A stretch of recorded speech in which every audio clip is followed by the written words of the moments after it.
Joining me live on the line is the governor of the state of Wisconsin, Governor Scott Walker. Good morning, sir. How are you?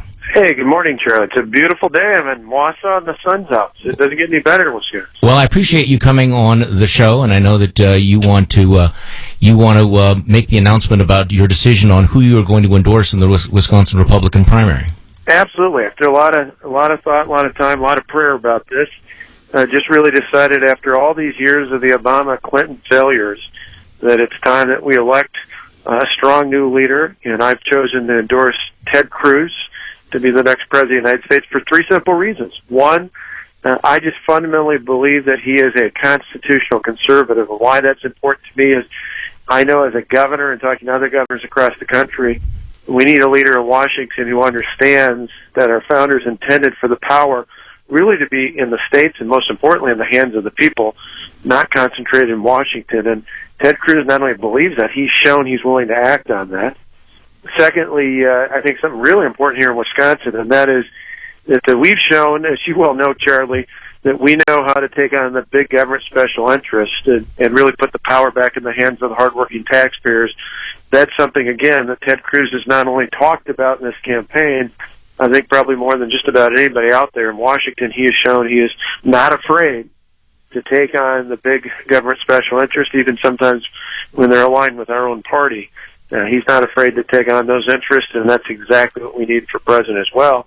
And then third, a very practical point, and that is I just fundamentally believe if you look at the facts, you look at the numbers, that Ted Cruz is the best positioned by far to both win the nomination of the Republican Party and to then go on and defeat Hillary Clinton in the fall this year. And that's the key, is we want people who are principled, common sense conservatives, who are people who do what they say, who stick to their guns, but also people who can both win the nomination and go on to defeat Hillary Clinton in the fall. And for that reason, I am proud to endorse Ted Cruz. And I just want to add one other quick thing, and I'm sure you got plenty of questions, but I wanted to make sure that I was supporting someone. I wasn't against something or against someone, but rather being for something, just as I've said many times in campaigns for governor, I want to be for something.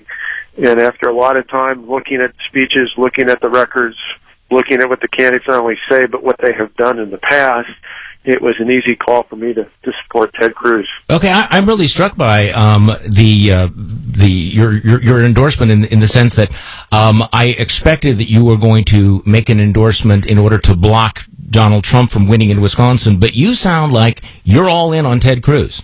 Absolutely. To me, I've said it.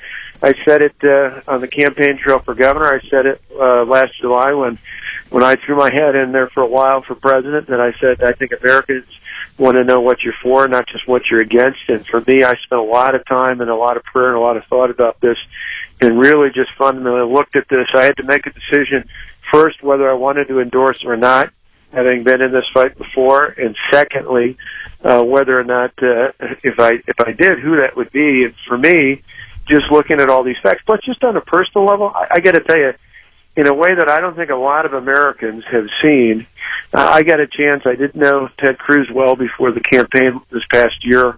I got to see him and know him at a lot of events, not just at debates, but we bump into each other at campaign stops and events across the country. And I think the media doesn't give him all the benefit of what I've found personally interacting with him, and that is he is a decent man. He loves his family. He loves his wife. He adores his children. He loves his country. You know, he and I are both preachers' kids, so I certainly can appreciate and feel strongly about the impact that his father had on him as a minister. I think for the two of us, having grown up we're both in our 40s. He's a couple of years younger than I am, but we're both in our 40s, and just the sense that as I did, and others did, like Paul Ryan, we all came of age. We weren't political forces. We actually literally came of age under President Ronald Reagan. And I just see someone who's willing to uphold those same principles, and that's why I'm proud to endorse him.